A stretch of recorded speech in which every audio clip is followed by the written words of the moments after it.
og dinhi ning atong tulumanon. Inyong masayran ang kamaturan kay sa kamaturan.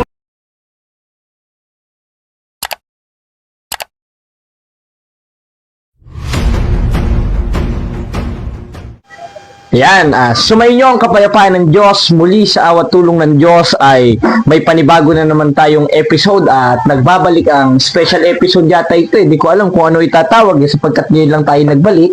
At para hindi na tayo magtagal, gaya ng ating pinagpapaunang sabihin bago tayo makapagpasimula sa ating programa, si Kapatid Dodigat, nandito rin si Kapatid Namago, at kumpleto tayo dito sa studio, ano bang purpose ng ang dating landas? Unang-una, marami kasing nagsasabi, kayabangan lang daw ito, kahambugan lang daw ito, sinisira daw natin ang imahe ng Iglesia Katolika dahil sa apologetikong ginagawa natin at dahil sa episode ng ang dating landas, unang-unang hindi ho. Bakit? Dahil ang isang santos na mismo natin ang nagsabi na hindi ako karapat dapat tawaging Katoliko kung hindi ko kayang ipagtanggol ang aking pananampalataya. Dahil kung ang pakikipagdiskusyon, yun ang makakasira sa reputasyon, sa imahe ng simbahang Katoliko, bakit mismo ang puno natin o founder nating ating Panginoon Hesukristo nakipagdiskusyon? Pinuna niya yung mga skribat pariseyo. Katunayan, basahin natin sa 23:15 ng Mateo, sa aba ninyo, mga skribat pariseyo, mga paimbabaw. Hindi ako pwedeng sumigaw kasi sumasakit yung ugat ko sa ulo. Tuloy natin. Sapagkat inyong nililibot ang dagat at lupa upang makahanap ninyong makakampi.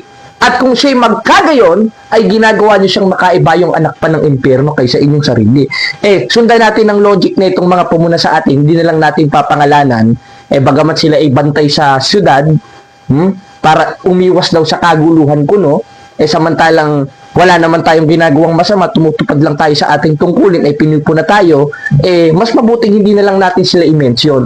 Kaya ang tanong ko sa inyo kung nanonood kayo, tatlo yun kung nanonood kayo, kung ang pakikipagdiskusyon o pagsaway na may kabagsikan ang sisira sa imahe ng Iglesia Katolika, bakit mismo si Kristo nakipagdiskusyon sa mga iskriba at pariseyo? At hindi lang si Kristo, kundi ang mga apostol.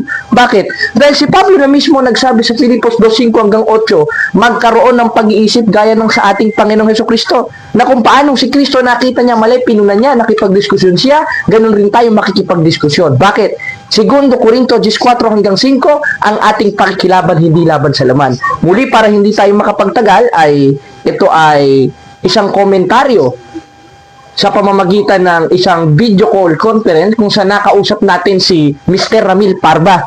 At makikita natin ang kanyang kawalan ng aral at hindi natindigan ang mga tanong at ang kanyang mga paratang sa Iglesia Katolika. Sa mga hindi po nakakakilala kay Ramil Parba, ito po'y pinakamagaling daw kuno na manloloko, defensor pala ng Iglesia ni Manalo na nakalaban ni Father Darwin. Ating silipin ang bahagi ng kung saan nabutata siya kay Father Darwin. Panoodin natin.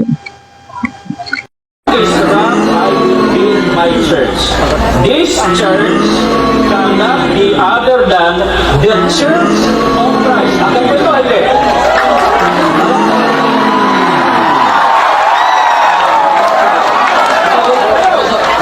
One minute.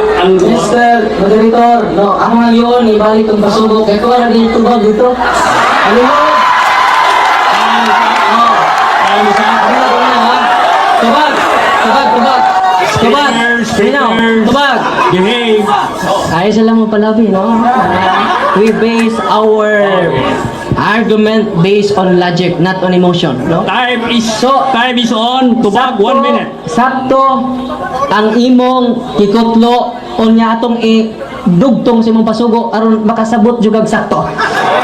Yeah, every time the Church of Christ has totally become the Catholic Church. Although writers and historians treat them as synonymous. Every time nga mukutlo lagi kag libro nga Church of Christ, referado na sa synonymous kay Iglesia Katolika. Naana sa inyong pasugo. Akong ipakutana. Ulitin ko. Pati yung imilas ako, tanggap mo ba ito? Yan lang muna tanong ko. Tanggap mo ba? The Church of Christ. Ayaw sa obra. Di ba? Kapit ka. Continue the interpellation. Eko, sunod tanong. Sunod tanong.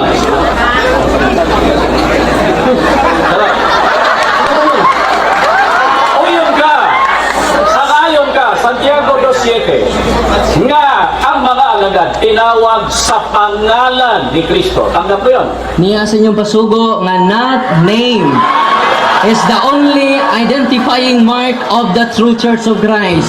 Busa, basa-basa po mas pasugo ninyo.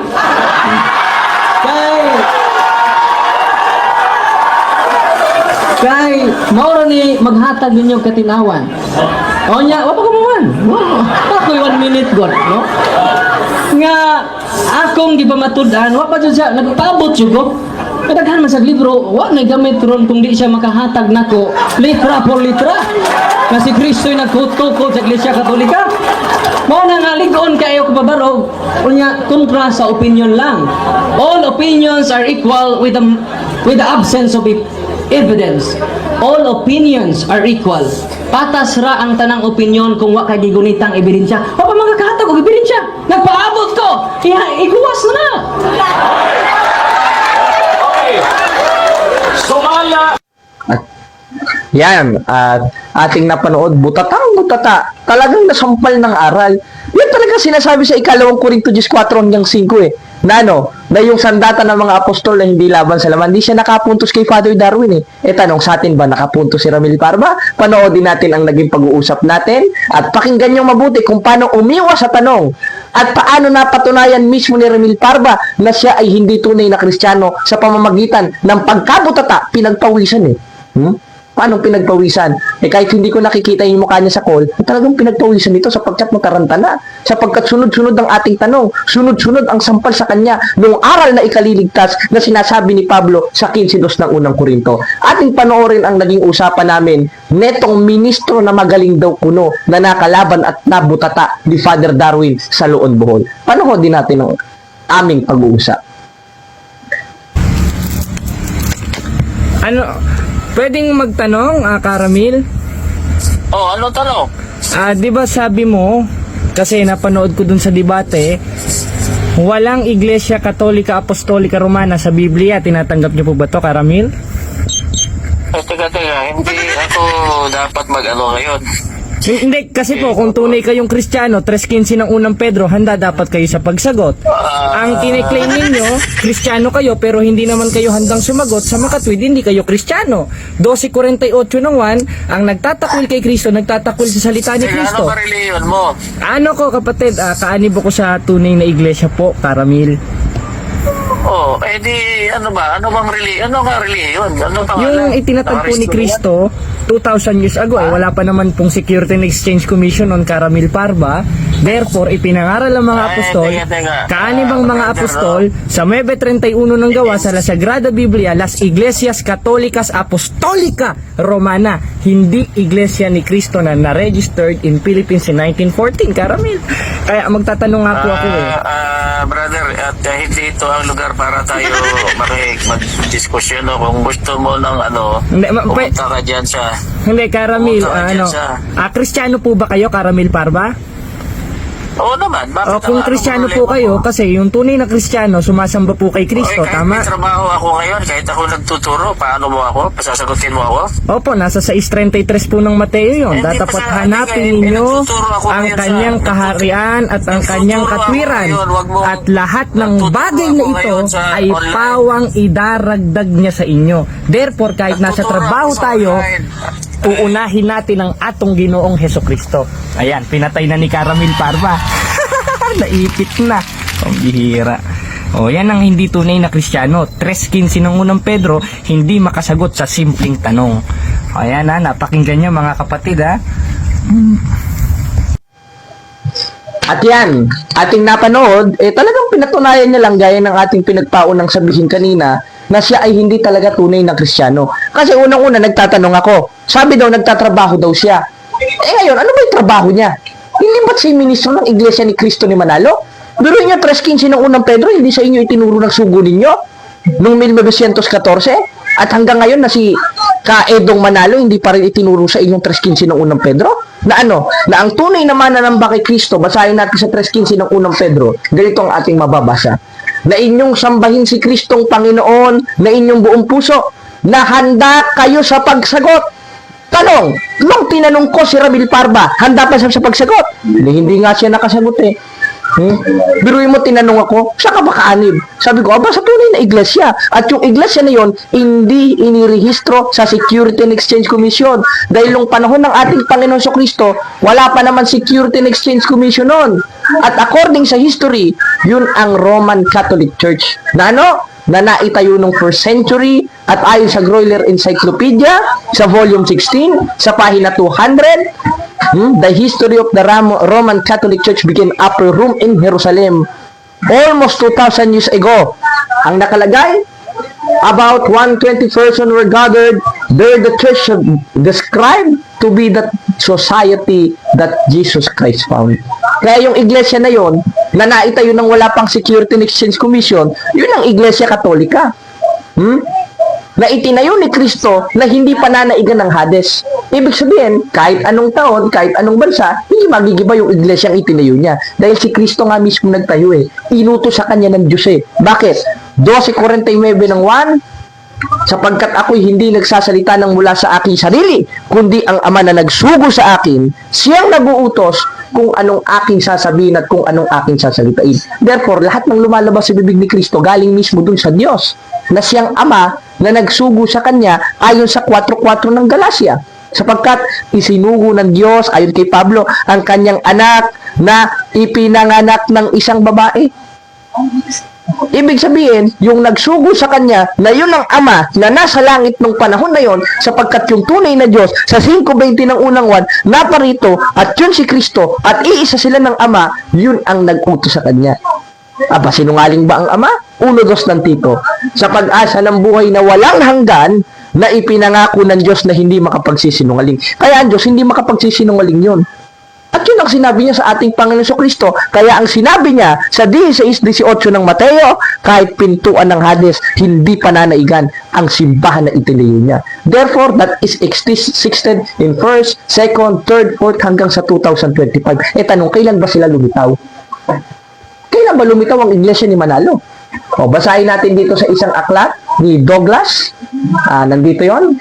Makibalasa kapatid na JB, yung kay Douglas M. Ayan, hindi. I-ano natin dyan. Ayan, itong aklat na ito. Basahin natin yung aklat mismo sa aklat ng mga nagsusuri. Talagang maganda ito dahil utos naman ito Unang Thessalonica 5:21-22. Subukin yung lahat ng bagay. Ngayon, sasabihin ng mga ministro, bakit official doctrine nyo ba ito? Official doctrine ba yan na Iglesia ni Cristo? Hindi. Pero ito ang isa sa mga sinabi ng mga taong nagsusuri na sumunod lang sa 4:1 ng unang 1 patungkol sa inyong iglesia at sinong nagtayo. Basahin natin.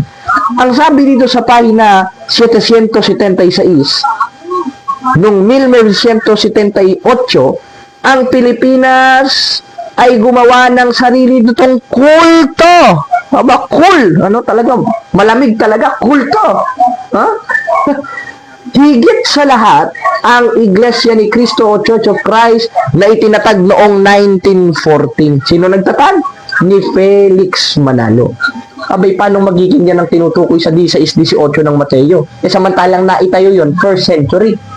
Saan naitayo? Sa Jerusalem. At kaya ng binasa natin sa Greuler Encyclopedia, walang ibang iglesyang naitayo sa Jerusalem 2,000 years ago, which is 1st century, kundi ang Catholic Church, and that society was Jesus Christ found. At inaamin naman ang pasugo nila yun Basahin natin sa 1988 ng pasugo na inaamin mismo ng kanilang mga ministro na ang tunay na iglesia ni Kristo ay ang Iglesia Katolika. Basahin natin ito. Ayan, even the secular history shows a direct time link between the Catholic Church and the Apostle, leading to the conclusion that the true Church of Christ is the Catholic Church. Bay, napakalinaw. Nasa pahina 6. Napasugo na mismo nila umaamin, kasaysayan na mismo nila umaamin na yung iglesyang itinayo sa Jerusalem, which is naitayo ng 1st century, kagaya ng nasa 16:18 ng Mateo, ay ang Iglesia Katolika. Bakit? Dahil yan ang official doctrine ng simbahan Catechism of the Catholic Church 8:11, this is the true soul, that the true Church of Christ is the Catholic Church. Inaamin na mismo ng pasugo nila at talagang good boy pala itong mga nag-imprenta nito Siguro ang nag-imprenta niyan si yung namatay na Yung ibinuro dun sa Quezon na dagsa-dagsang mga iglesia ni Manalo yung pumunta. Yes, Eranyo ba yon? Yung natakot ba kay Soriano?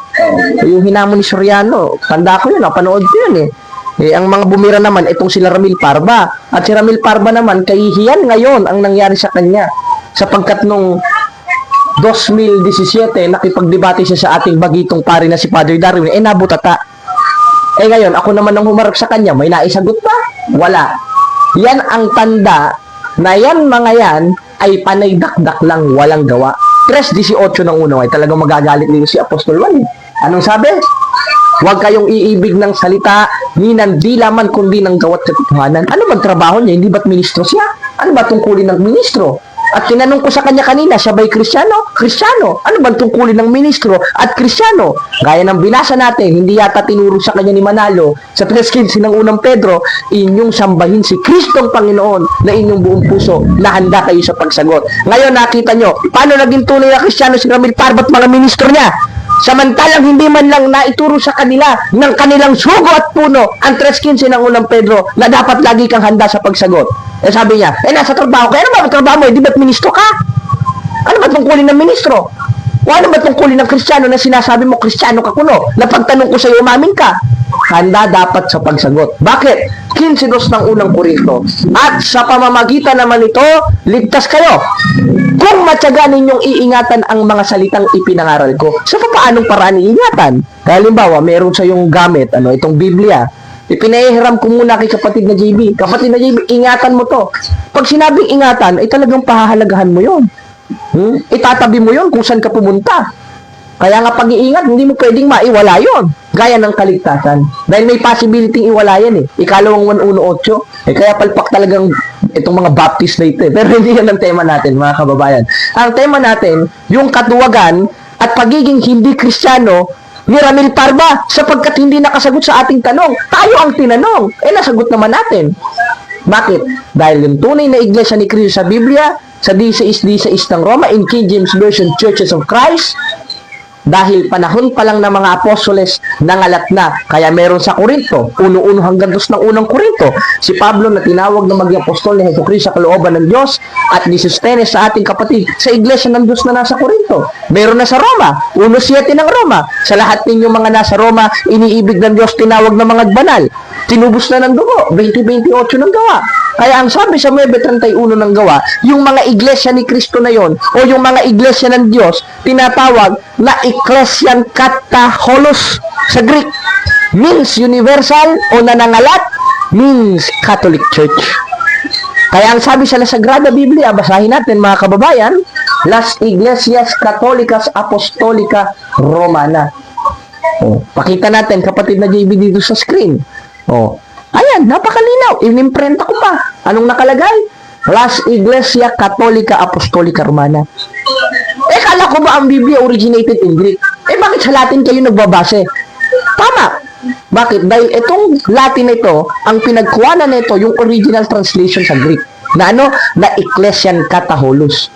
Means universal na ang kahulugan ay Catholic o nangalat. Ayan, nasa Greek interlineal. Anong nakalagay? Ecclesian Kataholos. Kaya walang masama kung gagamit ka ng Latin, kung ang original na pinagbatayan ay yung original na translation ng Biblia in Greek. Dahil ang Biblia ay transliterated, originated in Greek, Aramaic, in Hebrew, in New Testament. Kaya ano pinagbatayan natin? Yung Greek, na ang nakalagay Ecclesian Kataholos. Bakit Iglesia Katolika, hindi Iglesia ng Diyos, hindi Iglesia ni Kristo? Kaya nga nangalat Dahil mas matindi kung ikay lalabas sa pangalan ni Kristo. Dahil unang-una, sulpot ka nga, na-registered ka nung 1914, 1980s, lumabas ka sa pangalan ni Kristo, baka ikaw na yung kinatuparan ng 24:5 ng Mateo. Basahin natin. Sapagkat maraming magsisipar rito sa aking pangalan. Tanong mga kababayan, ano bang iglesia na naitatag sa Pilipinas at hindi lang basta sa Pilipinas, kundi sa buong sanglibutan ang tinatawag sa pangalan ni Kristo? Hindi ba't napakadami? Kaya yun ang sinasabi ni Kristong mag-ingat tayo. Bakit? Sa 24, maraming magsisiparintong bula ang Kristo at bula ang propeta. At isa na sa kinatuparan niyan, si Manalo. At yung peke niyang Kristo at yung peke niyang iglesia na ayon sa referensya nating binasa ay kulto sa demonyo, maka-impyerno dahil kontra sa aral ni Kristo, automatically na antikristo ayon mismo sa 12:48 ng 1. Ngayon, isa pa sa pinupunan nila, mga kapatid, mga kababayan, ang nag-imbento daw ng pangalang Iglesia Katolika ay si Ignacio. Kaya daw ang founder ng Iglesia Katolika ay si Ignacio. Mali! Tama! Si Saint Ignatius ang nag-invented ng pangalang Katoliko. Pero tanong, saan niya binatay yon? Binatay niya yon sa Mebe 31 ng gawa na sa orihinal na Grego ay Ecclesian Kataholos, means universal. Ngayon, ano ba si Ignacio? Obispo. Ano ba tungkulin ng obispo ayon sa Biblia o sa tunay na iglesia? Sa 20:28 ng gawa, ganito ang ating mababasa. Ingatan ninyong inyong sarili lahat ng kabilang sakawan na kayo naman na magiginawang obispo upang pakanin ang iglesyang sa Diyos. Ibig sabihin, ang tungkulin pala ng obispo ay yung pakanin ang iglesyang sa Diyos. Sa papaanong paraan? 22:1 ng Kawikaan, ganito ang ating mababasa. Huwag kayong iibig ng salita ni nandilaman, kundi ng gawat katotohanan. At sa 22:1 ng Kawikaan, kasi ang unang binasa natin, 3:18 ng unang 1, ay ganito. Basahin natin. Ang mabuting pangalan ay maiging piliin. Kaya yung pala ang tungkulin ng obispo Sa 3:18 ng 1, huwag iibig ng salita ni nandilaman, kundi ng gawat katotohanan. At sa 20:28 ng gawa, ang karapatan ng mga obispo, gaya ni San Ignacio, pakanin ng kawan. Sa papaanong paraan?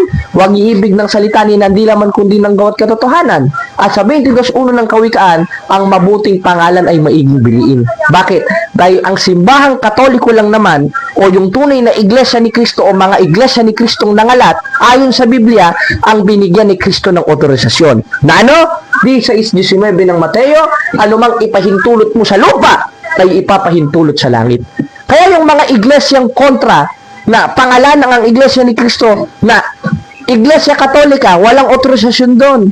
Wala si Kristo doon sapagkat hindi si Kristo nagtatak sa kanila kundi mismong mga founder nila na mga mukhang pera. Bakit? Dahil kung tatag ka ni Kristo, may otorisasyon ng iglesia mo dahil nananahan sa atin si Kristo. At yun mismo ang sinabi ni Kristo sa 16:19 ng Mateo na anumang ipahintulot mo sa lupa ay ipapahintulot rin sa langit. Kaya mga kapatid, may karapatan tayo mag-declare si San Ignacio sapagkat siya obispo at ang simbahan ay may otorisasyon. At isa sa uri ng pagpapanukala dito sa lupa, sa 22:1 ng Kawikaan, yung pumili ng mabuting pangalan. Kaya kung idineclare at inimbento ni San Ignacio ang pangalang Iglesia Katolika dito sa lupa, ngayon ang Iglesia Katolika na kinaaniban niya bilang obispo ay may otorisasyon, idineclare ba sa langit o hindi? Idineclare. At hindi naman siya basta-basta magdideklara nang wala sa Biblia. Dahil inisip niya mabuti yon. Sinuri niya mabuti yon. Bakit? 34:16 ng Isayas, inyong saliksikin sa aklat ng Panginoon. At hindi naman basta-basta magdedeklara ang isang obispo nang hindi niya pinag-iisipan. Kaya nga obispo May otorisasyon Maski yung simbahang inaaniban niya Tapos ito naman mga walang yung protestante na ito'y kukontra. Sinasabi nila, balahin mo Eka. Ang itinayo ni Kristo Iglesia Katolika. O sige, paglabasa ko, talo ka na. Tapos ang diskusyon. Uwi ka na. Magkape ka na sa inyo. Pag hindi ko nabasa, magpapapugot ako ng ulo. Di ba? Ganun yun Tanong, mayroon ba tayong nabasa?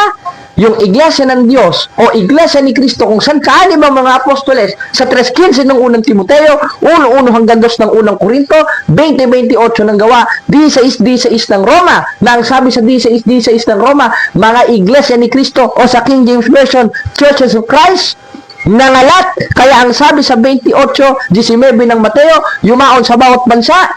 Kaya ang sabi ni Apostolo Pablo sa Mebe 31 ng gawa, yun ang Ecclesian Kataholos na pinili naman ni San Ignacio para ipangalan sa simbahang Iglesia ni Kristo o Iglesia Katolika Apostolika Romana sa panahon ngayon. Sapagkat meron tayong otorisasyon. Sila wala. Kaya ito mga sola scriptura Samantalang mga apostol, di naman sola scriptura Dahil ang foundation and pillar of truth, 3:15 of 1 Timothy is the church, not the Bible. Dahil nangaral ng mga apostol, wala pa namang Biblia.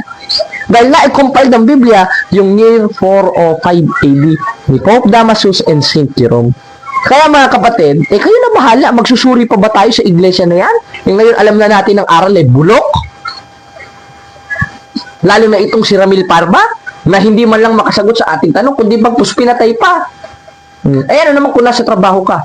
Tungkulin mo kasi ministro ka yun ang trabaho mo maliban na lang kung may sideline ka, ano ba sideline mo? Di ba? Ganun lang naman yun, mga kababayan, mga kapatid. Kaya magsuri tayo, gaya ng sinasabi sa 4.1 ng unang 1. Ngayon, kung alam na natin yung bulok nilang aral, kaya nga nang sinabi ko kaninang pinagkaon ako, huwag nyo nang suriin, baka mahawa pa tayo ng may itim na budhi nila. 15:33 ng unang Korinto. Huwag kayong padaya, ang masamang kasama sumisira ng magandang ugali. Kaya, muli mga kapatid, wala na tayong maraming oras, kayo na lang bahala magsuri. At ipagtanggol natin at magkaisa tayo gaya ng nasa 4.5 ng Epeso na isang Panginoon, isang pananampalataya at isang bautismo. Kaya magkaisa tayo sa pananampalataya, makipagbaka tayo at huwag tayong titigil sa paglilingkod sa simbahan. Kaya muli mga kapatid, mga kababayan, wala na tayong maraming oras, hanggang dito na lang po. Ug inyo nang nabati ang mga kamatuoran dinhi ning atong tulumanon. Kay sabay kamatuoran. Ako lang hinaot, kadaghan kamog lakatunan. Daghang salamat.